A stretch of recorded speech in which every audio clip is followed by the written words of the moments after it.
नमस्कार, मैं हूं नरेश बारी। आज हम इस वीडियो में चीन के संविधान की विशेषताएं पढ़ेंगे।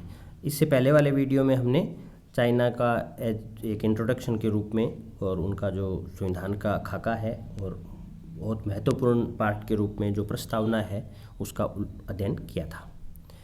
चाइना का संविधान संक्षिप्त है, यानी 1982 का उनका जो संविधान है उसमें एक अध्याय है, ये एक प्रस्तावना प्लस 4 अध्याय 138 आर्टिकल हैं।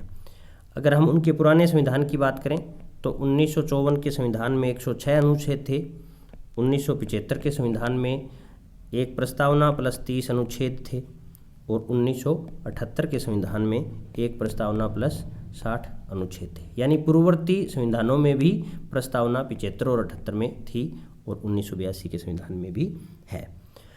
दूसरी विशेषता है चाइना का संविधान लिखित है। हाँ, यह है नियुक्त समिति तथा जनवादी कांग्रेस ने इसे स्वीकृत किया, तो ये लिखित है, निर्मित है।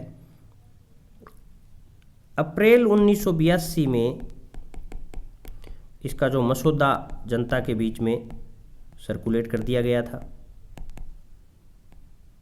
मसौदा का वितरण कर दिया गया, उन पर लोगों ने अपने राय रखे और उन राय के बाद में जो राष्ट्रीय जन कांग्रेस है, नेशनल पीपल्स कांग्रेस के ने 100 संशोधनों पर विचार किया और अंतिम रूप से इन 100 में से 30 संशोधन स्वीकृत हुए। अंतिम रूप से 30 संशोधन स्वीकृत हुए।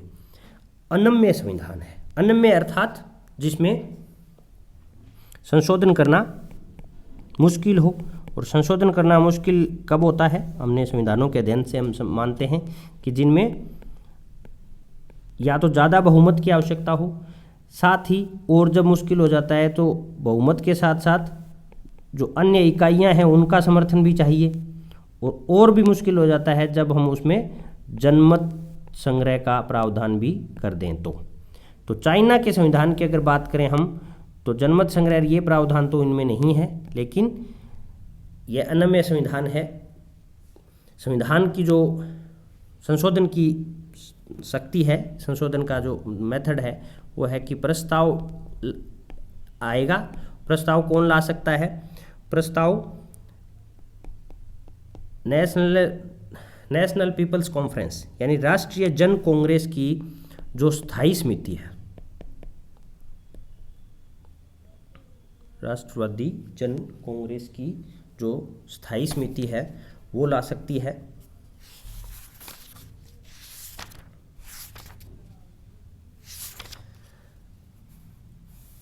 तथा स्थायी समिति ला सकती है या राष्ट्रीय जन कांग्रेस के 2/3 राष्ट्रीय जन कांग्रेस के 115 जो संसद सदस्य तो उनको नहीं बोलते, डिप्यूटीज बोलते हैं, 115 डिप्यूटीज वो ला सकते हैं। प्रस्ताव के बाद में इसे राष्ट्रीय जन कांग्रेस यानी एनपीसी के 2/3 बहुमत की आवश्यकता होती है। 2/3 बहुमत से यह जब पारित होता है तभी संविधान संशोधन होता है।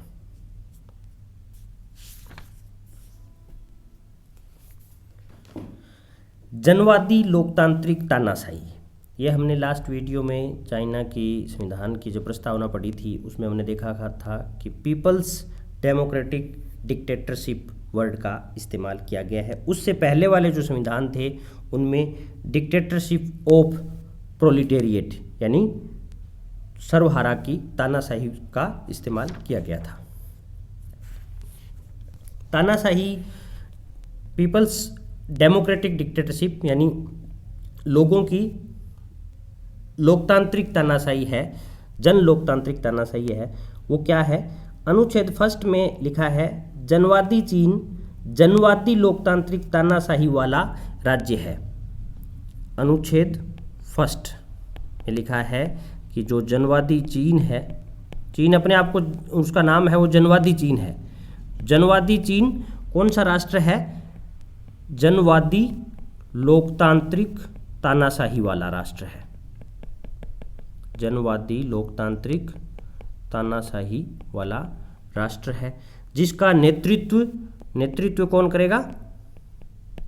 जिसका नेतृत्व श्रमिक वर्ग के हाथ में है, जहां श्रमिकों तथा किसानों के बीच अटूट मैत्री के संबंध विद्यमान हैं। जनवादी लोकतांत्रिक तानाशाही से तात्पर्य है कि नागरिकों को राजकीय मामलों में हाथ बांटने का पूरा अधिकार है। हर स्तर पर जनसभाओं यानी विधानमंडलों का गठन किया गया है और उनमें ज़्यादातर किसान, मजदूर और साधारण वर्ग के लोग होते हैं। बहुसंख्यक व किसानों व मजदूरों का अल्पसंख्यक जमींदारों और प्रतिक्रियावादी पूंजीपतियों पर नियंत्रण होता है। यानी जनवादी लोकतांत्रिक तानाशाही से तात्पर्य है कि मार्क्स जो कहते हैं वो इससे अचीव करते हैं कि पूंजीवादी हैं उन पर नियंत्रण रहेगा, किसका? जो कृषक और श्रमिक वर्ग है उसका। जनवादी गणतंत्र। जनवादी गणतंत्र, गणतंत्र यानी सत्ता संपूर्ण जनता में निहित होती है। जनवादी से तात्पर्य है कि जो राष्ट्रीय जन कांग्रेस और स्थानीय जन कांग्रेस है, राष्ट्रीय जनवादी कांग्रेस और स्थानीय जन कांग्रेस है, इनके मार्फत इस शक्ति का इस्तेमाल होगा। शक्ति का इस्तेमाल किसके मार्फत होगा? राष्ट्रीय जन कांग्रेस यानी एनपीसी तथा जो उनकी दल की जो सीपीसी की यानी दल की जो राष्ट्रीय जनवादी कांग्रेस है। देखिए चीन के संविधान में उनका जो दल का ढांचा है वो और जो शासन का ढांचा है वो उनके पैरेलल बनाया हुआ है और बहुत सारा ऐसे कन्फ्यूजिंग टर्म्स रहती है कि एनपीसी क्या है और दल की राष्ट्रीय जनवादी कांग्रेस के प्रति या उनके द्वारा इसका इस्तेमाल किया जाएगा। लोकतांत्रिक केंद्रवाद, ये एक्चुअली जनवादी तानाशाही या लोकतांत्रिक केंद्रवाद, जनवादी गणतंत्र, ये सब जुड़े हुए हैं। ये मार्क्स की विचारधारा से भी आते हैं और बाद में मार्क्स के बाद में जो संशोधन हुए उन्होंने भी इन बातों में विश्वास करते हैं। लोकतांत्रिक तानाशाही है, लोकतांत्रिक केंद्रवाद एक ऐसी शासन प्रणाली है जिसमें डिसेंट्रलाइजेशन की बजाय इस बात पर बल दिया जाता है कि जो अधीनस्थ हैं उनको टॉप लेवल पर एक बार निर्णय ले लिया तो उसे उस निर्णय की अनुपालना करनी ही होती है, उस निर्णय के विरुद्ध कोई आवाज़ नहीं उठानी होती। अनुच्छेद 3 में लिखा है कि चीन के सभी शासकीय अंग लोकतांत्रिक केंद्रवाद के सिद्धांत को प्रयोग में लाएंगे। यानी अनुच्छेद 3 लोकतांत्रिक केंद्रवाद। केंद्र और प्रादेशिक सरकारों के बीच शक्ति वितरण का सिद्धांत यह है कि स्थानीय अधिकारी उत्साहपूर्वक अपने अपने क्षेत्र में कार्य करते रहेंगे पर वे केंद्रीय सत्ता के नेतृत्व या नियंत्रण में अवश्य रहेंगे। इससे ये कहा गया कि जो सीपीसी है उसमें जो नीचे के जो लोग हैं वो उनकी सेंट्रल लीडरशिप के नेतृत्व में काम करेंगे और यही बात सेम सरकार पर लागू होती है एक प्रिंसिपल के रूप में लोकतांत्रिक केंद्रवाद कि जो स्थानीय अधिकारी हैं वो केंद्रीय सत्ता के नेतृत्व या नियंत्रण में रहेंगे। बहुराष्ट्रीय राज्य, जैसा हमने उनकी जो प्रस्तावना है उसमें देखा था कि हमेशा लिखा है चीन विद ऑल नेशनलिटीज़, यानी चीन सभी अपनी राष्ट्रीयताओं के साथ। तो चीन एक बहुराष्ट्रीय राज्य है, इसमें लगभग 56 जातियां निवास करती हैं और थोड़ी बहुत स्वायत्तता सभी को प्राप्त है। एकात्म शासन प्रणाली है, यानी चीन में सरकार एक ही है, उसी सरकार से ही जो अन्य स्थानीय स्तर पर जो शासन प्रणालियां हैं वो शक्ति अर्जित करती है, दूसरी सरकार नहीं है। प्रादेशिक इकाइयां कौन सी हैं? प्रांत, स्वायत्त प्रदेश, प्रीफेक्टो और स्वायत्त प्रीफेक्टो, काउंटियाँ, स्वायत्त काउंटियाँ तथा जन कम्यून व कस्बे। यानी ये है कि जो प्रांत होते हैं, कितने प्रांत हैं चाइना में? 23 प्रांत हैं।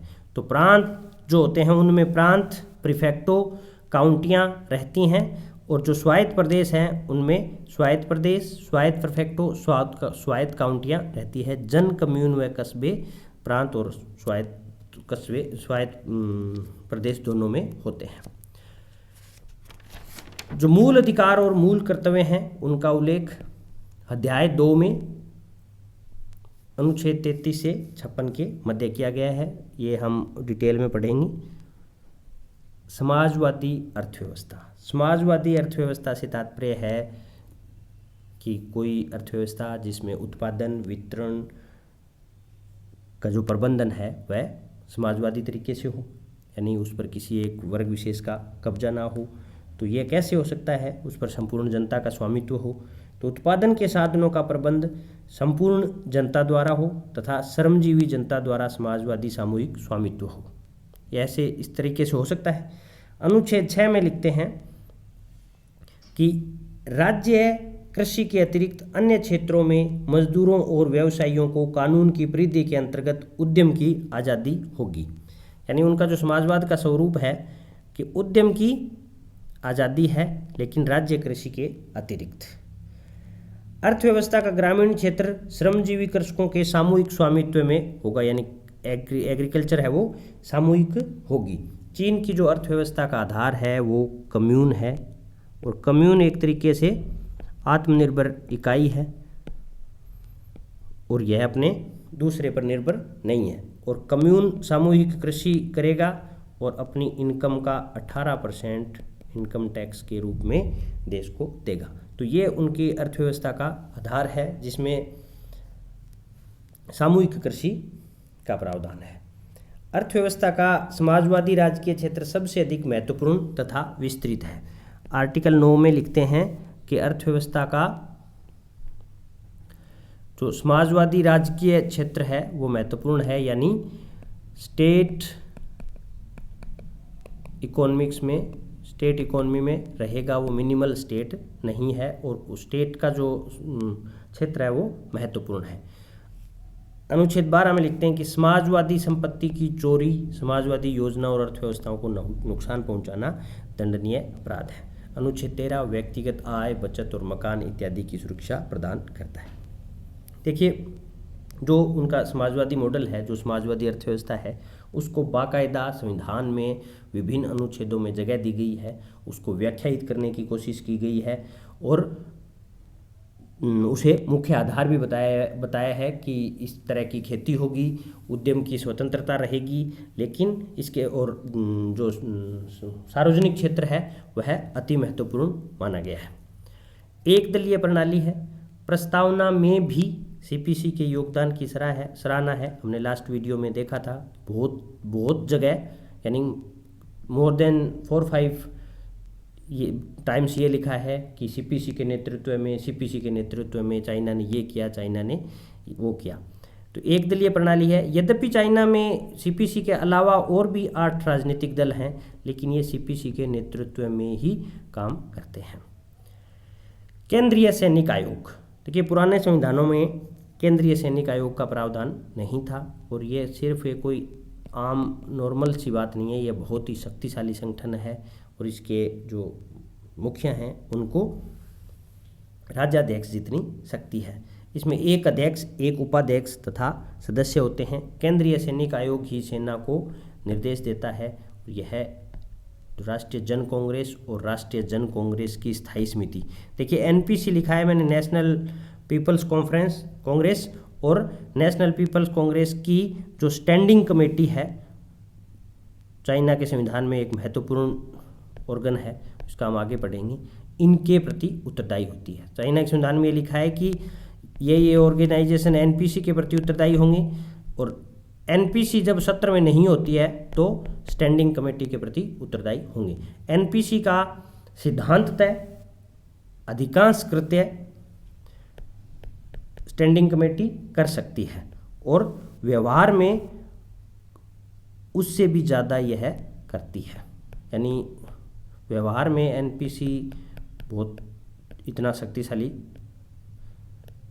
ऑर्गन है नहीं जितना दिखता है। राष्ट्रपति पद की पुनः प्रतिष्ठा, यानी बीच में जो 75 और 78 के संविधान थे उनमें राष्ट्रपति पद नहीं था। 1982 के संविधान में राष्ट्रपति पद को पुनः प्रतिष्ठित किया गया है। राष्ट्रपति का निर्वाचन 5 वर्ष के लिए नेशनल पीपल्स कॉन्फ्रेंस करती है। इसका जो कार्यकाल है वो एनपीसी के कार्यकाल की भांति 5 वर्ष का कार्यकाल है, और ये राष्ट्राध्यक्ष वाले समस्त औपचारिक कार्य करते हैं। यद्यपि हम आगे राष्ट्रपति की क्या है वास्तविक स्थिति वो हम देखेंगे, लेकिन अभी ये कि वो युद्ध की घोषणा करते हैं, युद्ध की घोषणा करते हैं, मार्शल लॉ लागू करते हैं, सारे औपचारिक कार्य करते हैं, साथ साथ बहुत सारी जो नियुक्तियां हैं वो करते हैं। ये ठीक है, अलग बात है कि ये सारे काम हैं वो किसकी सलाह पर करते हैं, एनपीसी या एनपीसी की जो स्टैंडिंग कमेटी है उसकी सलाह पर करते हैं। चाइना में जो युद्ध की घोषणा और मार्शल लॉ की शक्ति है वो राष्ट्रपति के हाथों में है, वहीं सेना के संचालन की शक्ति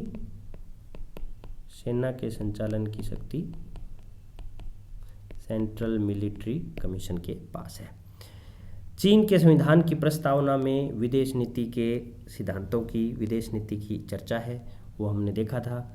एक बार पुनः देखते हैं। चीन का भविष्य समस्त दुनिया से संबंधित है। चीन के प्रस्तावना में लिखा हुआ है कि चीन अपने क्रांति के लाभों को बिना दुनिया के सहयोग के प्राप्त नहीं कर सकता था और ना वह उसे संजोए रख सकता, इसलिए चीन का भविष्य समस्त दुनिया से संबंधित है। चीन पंचशील के आदर्शों का पालन करता है। देखिए, पंचशील वहाँ वर्ड नहीं है, लेकिन पंचशील के जो सिद्धांत हैं पांचों, उनका वहाँ उल्लेख है। चीन साम्राज्यवाद, उपनिवेशवाद का विरोध करता है, स्वतंत्र विदेश नीति का पालन कर अन्य देशों के साथ सुदृढ़ संबंध स्थापित करने की बात करता है। चीन विश्व शांति और मानव प्रगति के लिए प्रतिबद्ध है। तो ये चाइना के फॉरेन पॉलिसी के सिद्धांत हैं, उनका वहाँ की प्रस्तावना में उल्लेख है। न्यायपालिका की अधीन स्थिति, जैसे बाकी लोकतंत्र और गणतंत्रों में स्वतंत्र न्यायपालिका एक बहुत महत्वपूर्ण विशेषता है, उसके बिना लोकतंत्र को जिंदा नहीं रखा जा सकता, लेकिन चाइना में ऐसी व्यवस्था नहीं है। चाइना में न्यायपालिका है वो एक प्रशासन के अंग के रूप में है और ना ही उसे संविधान की व्याख्या और मूल अधिकार की रक्षा की शक्ति दी गई है। उनके यहाँ संविधान की जो व्याख्या की शक्ति है वो एनपीसी के जो स्टैंडिंग कमेटी है उसी के पास है। न्यायपालिका एनपीसी के प्रति उत्तरदायी होती है। एनपीसी ही उसका जजेस का चुनाव करती है। एनपीसी उन्हें हटा सकती है, यानी ऐसी कोई प्रोसेस का उल्लेख नहीं है कि एनपीसी कैसे हटा सकती है, लेकिन एनपीसी ही चुनाव करती है और एनपीसी ही हटाती है। उच्च मात्रा का केंद्रीकरण यहाँ मिलता है और प्रत्येक स्तर की जो न्यायपालिका है, नेशनल लेवल की न्यायपालिका, स्टेट लेवल की न्यायपालिका और उससे नीचे स्थानीय स्तर की न्यायपालिका, प्रत्येक लेवल की न्यायपालिका इसके पैरेलल जो सीपीसी यानी जनवादी कांग्रेस, उनके जो जनवादी कांग्रेस के जो संगठन हैं इनके प्रति उत्तरदायी होती है, यानी उनका जो राजनीतिक दल है, साम्यवादी दल, उसके प्रति उत्तरदायी होती है। तो ये थी चीन के संविधान की विशेषताएं। आगे हम अगले लेक्चर में देखेंगे फंडामेंटल राइट एंड ड्यूटीज़ क्या है।